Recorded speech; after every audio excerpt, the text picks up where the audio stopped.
Toujours la crise sociale qui secoue la France, les réponses apportées par le gouvernement et par le président de la République, et puis l'avenir avec les élections européennes qui pointent leur nez, et que va faire le Parti socialiste avec Laurence Rossignol, que nous sommes ce matin, qui est sénatrice socialiste précisément de l'Oise.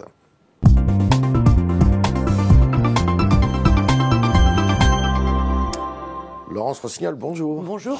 Alors, il y a un sujet qui tourne en boucle et qui est d'ailleurs beaucoup dans la bouche des Gilets jaunes, c'est ce fameux référendum d'initiative citoyenne. Vous seriez pour, vous? Ce qui est clair, c'est que nos institutions de la Ve République sont à bout de souffle. Ouais. C'est-à-dire que la démocratie partout n'est pas en bonne santé, Ouais. précisons-le. C'est-à-dire que nous, notre génération, ma génération, a cru que la démocratie était un système du progrès et qu'en avançant dans le temps, la démocratie allait forcément se renforcer, se conforter, que tout le monde aspirait à la démocratie. Il faut la faire vivre. On se rend compte que c'est un peu plus compliqué que ça et que comme les inégalités sociales ont beaucoup progressé ces derniers temps, les gens pensent que la démocratie n'est pas en mesure de résoudre les problèmes sociaux. Donc il faut reconnecter la démocratie avec la question sociale. Donc oui. Je comprends que les gens demandent un référendum citoyenne parce qu'ils ont l'impression qu'en fait que les politiques sont déconnectés, etc. Les politiques ne sont pas déconnectés, ils sont juste impuissants pour aller au cœur de ce qui pose sujet. La redistribution des richesses, la lutte contre le chômage et la place de la France aussi dans le monde. Donc, c'est pas forcément la bonne réponse, le référendum d'initiative citoyenne, mais il y a une réponse à travailler pour que, entre les élections, les gens ne soient pas simplement vaguement consultés, mais qu'ils soient réellement partie prenante. Donc, je pense que c'est un des chantiers que le président de la République doit ouvrir. Et puis, par ailleurs, on est aussi au bout d'autre chose, à mon sens, c'est l'hyper-présidentialisation du régime, on le voit aujourd'hui. Il faut fixer des limites à ce référendum, enfin à son organisation, si ça vient à l'ordre du jour. Oui, il faut fixer les limites. Je ne sais pas si ça va venir à l'ordre du jour. Aujourd'hui, il existe déjà d'un certain point de vue, mais les conditions sont tellement drastiques. D'initiative partagée. C'est compliqué. C'est parlementaire plus citoyen. Les seuils à atteindre sont très élevés, donc ça ne marche pas. Mais ce que je voudrais dire une chose dans le référendum d'initiative citoyenne. Ce qui est compliqué, c'est qu'il faut partager de là avec tout le monde, tous les enjeux.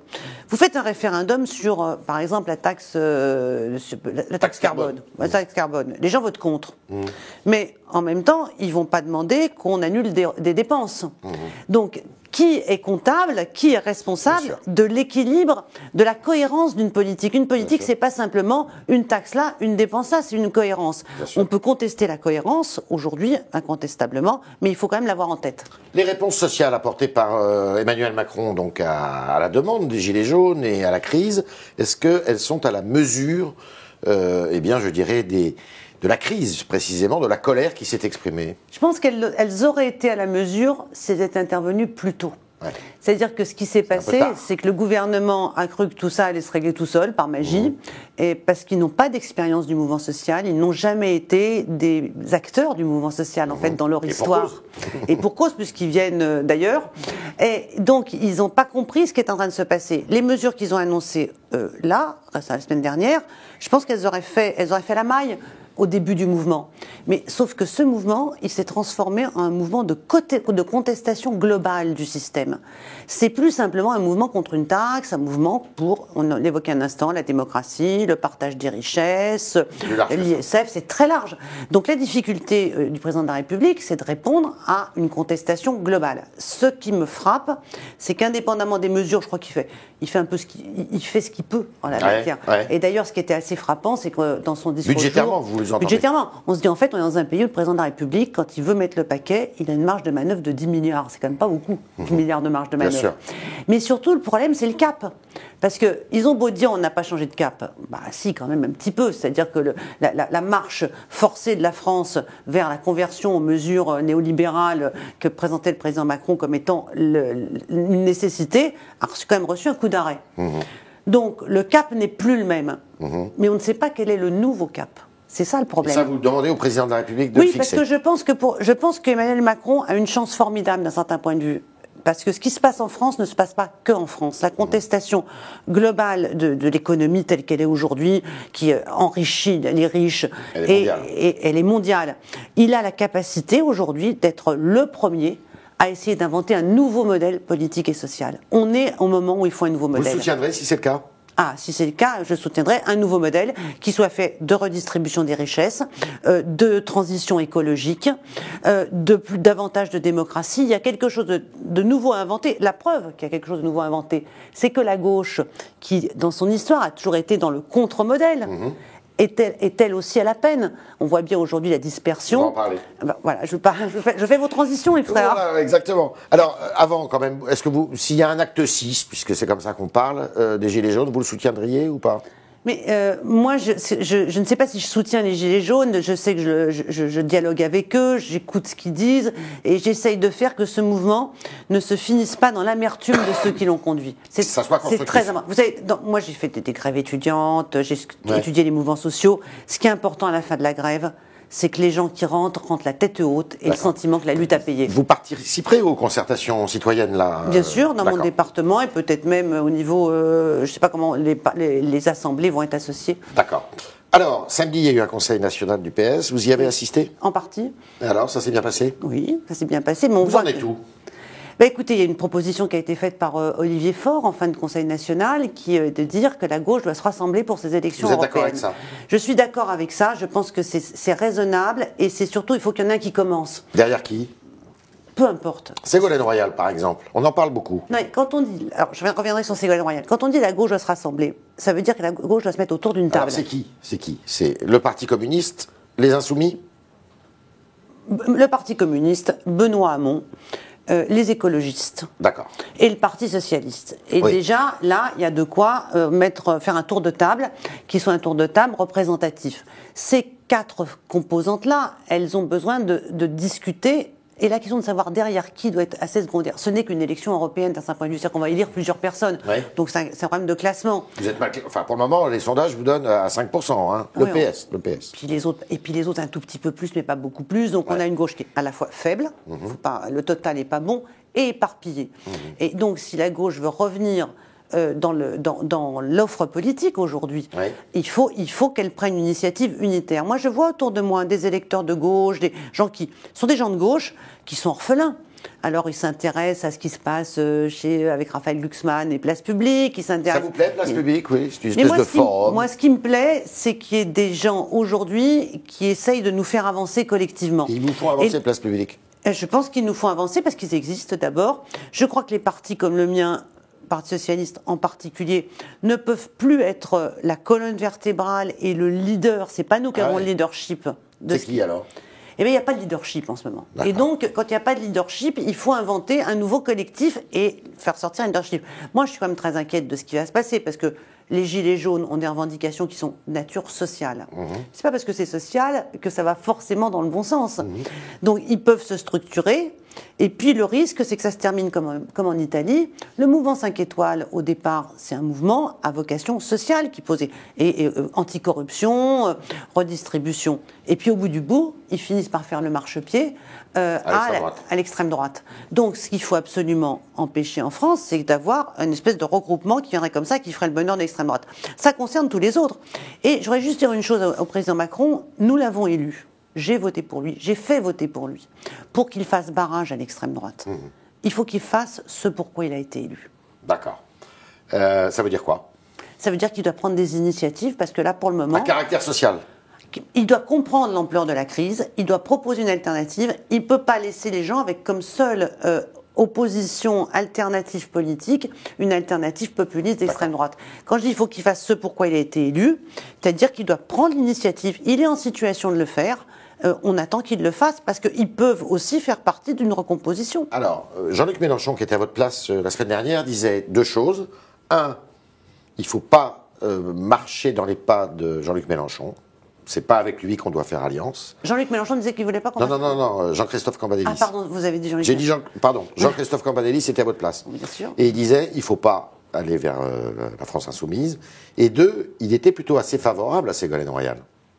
Oui, mais je pense qu'on prend mal le problème. C'est toujours la même histoire. Quand on est en difficulté, on cherche un sauveur Oui, providentiel. Il faut qu'il y ait une incarnation. Vous savez que c'est toujours pareil, quoi. Mais d'abord, Ségolène Royal ne veut pas, à mon sens, être la tête de liste d'une liste purement socialo-socialiste. Ça, c'est elle veut tout autre chose. Elle veut tout autre chose. Est-ce qu'elle veut? Est-ce que c'est compatible avec ce que vous pensez? Si elle veut être à la tête d'une liste de rassemblement de la gauche, c'est pas les socialistes le plus gros problème pour elle, c'est tous les autres. Donc, elle a besoin aussi, dans ce cas-là, si c'était l'hypothèse, des socialistes pour aller effectuer un rassemblement. Mais il ne faut pas qu'on ait comme préalable avec nos partenaires de gauche, avec qui on a envie d'être encore plus partenaires, que nous, ce sera derrière Ségolène Royal ou rien. Si on arrive en disant, on a déjà le chef, et ralliez-vous à son panache blanc, mettez-vous derrière nous et autour de nous, ça ne marchera pas. Il faut prendre la démarche à l'envers. Mais vous n'êtes pas complètement hostile à cette hypothèse? Moi, je suis hostile à rien qui permette à la gauche de se rassembler et de progresser sur une ligne de transition sociale et écologique. D'accord. Olivier Faure fait le job de Premier secrétaire. Oui. Ça vous convient? Ça me convient. Je trouve que c'est un garçon fin, assez fin. Ouais. Je trouve qu'il a une pensée assez élaborée. Il fait le job dans des conditions qui sont quand même, somme toute, très difficiles. Voilà. Regrettez-vous qu'il n'y ait pas eu de changement de gouvernement? Jean-Christophe Cambadélis, encore lui, la dernière fois, disait « Moi, j'aurais été favorable à un gouvernement de concorde nationale. » C'est-à-dire qu'il aurait été favorable à ce que nous, les socialistes, on rentre dans un gouvernement, parce que si la concorde nationale, c'est tout le monde. Par exemple, il s'y voyait. Bon, ça me paraît pas très raisonnable là, à cette étape-là. Le président, un changement de gouvernement suppose un changement de cap. Quand j'ai dit le président de la République doit faire ce pour quoi il a été élu, c'est-à-dire organiser la France pour qu'elle fasse barrage réellement à l'extrême droite, ça peut passer par une concorde nationale. Mais ça veut dire qu'il y a des choix politiques, des choix sociaux, des choix économiques, des choix démocratiques. Qui sont compatibles avec les vôtres. Qui sont une nouvelle donne, une nouvelle dynamique pour le pays. Pour le moment, je ne vois pas ça. Je vois un président qui refuse quand même toujours, sur des sujets symboliques comme l'ISF, comme le SMIC, de bouger de ce qu'est sa ligne à lui, qui est de dire compétitivité d'abord. Compétitivité d'abord. D'accord. On est avec Laurence Rossignol ce matin, sénatrice PS de l'Oise, et on continue avec vos questions, chers internautes, et Jean-Baptiste Semerjian qui est là pour les poser.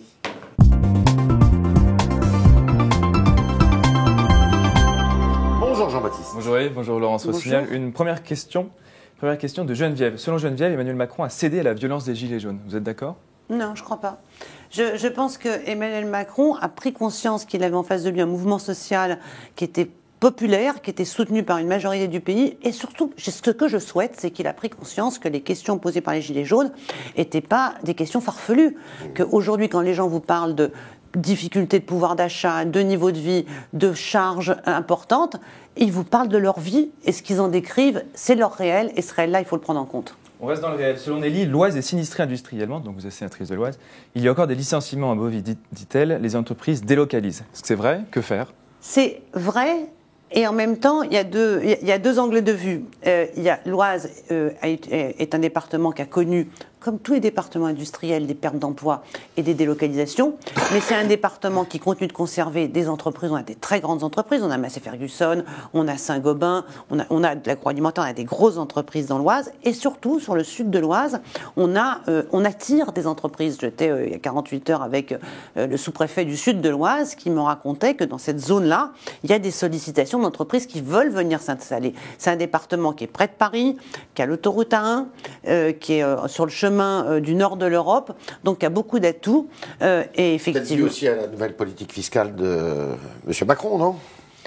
Peut-être, je sais pas, je pense que c'est lié beaucoup à la proximité. Je pense que l'Oise est un département qui a aussi comme préoccupation, on a beaucoup de demandes sur la logistique et on peut pas être un département uniquement de logistique, alors ça d'un point de vue environnemental. Donc il faut des grosses industries et on a aussi beaucoup de recherche et de développement. On a des très grandes entreprises qui ont installé leur centre de recherche et de développement dans l'Oise. Mais je comprends ce que dit cette dame. Les délocalisations, les licenciements. Elles ont eu lieu les délocalisations et malheureusement elles continuent encore. Et les nouveaux emplois qui se créent, quand on crée un centre de recherche et de développement, c'est de l'emploi de haut niveau, avec des gens très qualifiés. C'est bien, on s'en félicite, mais c'est pas eux qui vont réembaucher les gens qui ont été licenciés d'une entreprise qui est délocalisée. Donc on a besoin d'emplois industriels, d'emplois de pointe, d'emplois de service, voilà. Marc souhaiterait que vous opposiez davantage à la chasse. Vous étiez opposé l'année dernière à la chasse à courre. Oui. Quelle est votre position? C'est sur l'Oise, on reste sur l'Oise. Et là, c'est pas la chasse à court, là, c'est la chasse. Non, là c'est la chasse au sens plus large. Si on doit parler encore de l'Oise, je veux bien. Sur la chasse. Voilà, non, mais, ça me fait plaisir de parler de mon département.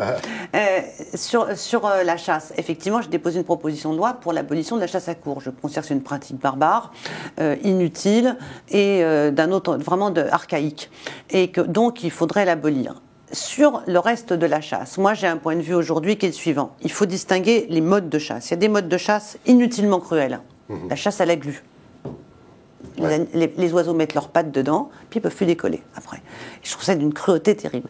Et il y a la chasse à tir, la chasse traditionnelle. On en a besoin, puisqu'on parle de l'Oise. C'est régulateur de la faune, mais même insuffisamment régulateur. C'est-à-dire que nous, on a des sangliers partout. Ouais. C'est-à-dire que c'est un sujet. On est aussi un département agricole, l'Oise. On n'est pas qu'un département industriel, ni qu'un département de chasse, on est un département agricole. Et tous les ans, il y a des réajustements entre les agriculteurs et les chasseurs sur les plans de chasse, parce que les sangliers détruisent. Alors les chasseurs ne sont pas blancs-bleus dans cette affaire. Ils ont beaucoup repeuplé à une époque. Et donc maintenant, ça nous échappe un peu. Mais par exemple, ce qu'il faudrait supprimer incontestablement, c'est les lâchers de faisans, par exemple.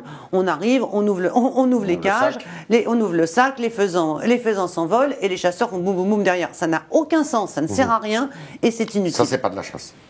On change complètement de sujet. Grib se dit profondément dérangé par l'espace non mixte, donc un espace de non-mixité, de la manifestation du 24 novembre qui était contre les violences sexistes.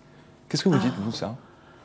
Vous avez un engagement féministe de longue date. Oui, il n'y avait que des femmes, c'est ça qui... Oui, un espace de non-mixité, c'est un espace avec que des femmes dans la manifestation. Il y avait dans une manif, qui était une manif mixte, qui était une manif dans laquelle il y avait beaucoup de jeunes gens. 50 000 personnes en France. Voilà, il y avait beaucoup de jeunes gens. Il y avait un carré pour des jeunes femmes. C'est une manif contre les violences faites aux femmes, contre les violences sexuelles et sexistes. C'était peut-être des victimes, et il y avait un carré de victimes non mixtes pour... voilà. En quoi ça dérange? Ça a choqué sur les réseaux sociaux. Hein. Oui, mais les réseaux sociaux sont choqués un peu par beaucoup de choses et s'enflamment très vite. Moi, je suis une féministe de longue date. J'ai connu des réunions non mixtes, le MLF, d'où sont parties toutes les grandes campagnes pour la légalisation de l'avortement, pour la criminalisation du viol, était une organisation non mixte. Voilà, où est le sujet?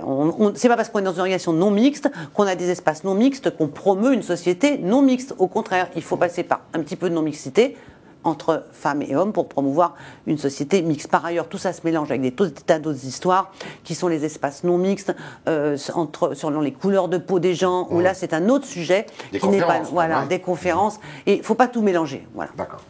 Une dernière question justement sur les réseaux sociaux. Vous reprochez assez souvent la violence, vous, sur les réseaux sociaux, la violence qu'il y a sur les réseaux sociaux. Crapaud vous répond que la violence, en fait, elle existe depuis toujours, bien avant les réseaux sociaux. Qu'est-ce qu'on peut faire contre la violence sur les réseaux sociaux? Vous avez l'impression d'en souffrir, personnellement? Moi, je ne dis pas que j'en souffre, mais parfois, je trouve que les gens se contrôlent pas. Voilà. L'anonymat permet des déferlements et les femmes sont souvent visées avec beaucoup d'insultes. Comment vous pensez que des jeunes femmes, cette jeune femme qui s'appelle Marie Laguerre, je crois, qui a fait la vidéo sur une agression, elle est insultée en permanence avec des insultes sexistes sur les réseaux sociaux parce qu'elle a dénoncé. Il y a quelque chose qui ne va pas. Et c'est comme si l'anonymat et la distance qu'il y a permettaient de défouler et de libérer quelque chose. Il faut se tenir sur les réseaux sociaux parce que sinon les gens vont en partir des réseaux sociaux et les haineux vont rester tout seuls entre eux à s'engueuler. Voilà, il faut se tenir. Laurence Rossignol, qui est la sénatrice socialiste de l'Oise, était notre invitée ce matin. Merci d'avoir répondu à toutes nos questions. Merci à vous, chers internautes. Merci Jean-Baptiste Seigneur-Jean de vous être fait l'interprète de ces questions. Et à demain, si vous le voulez bien.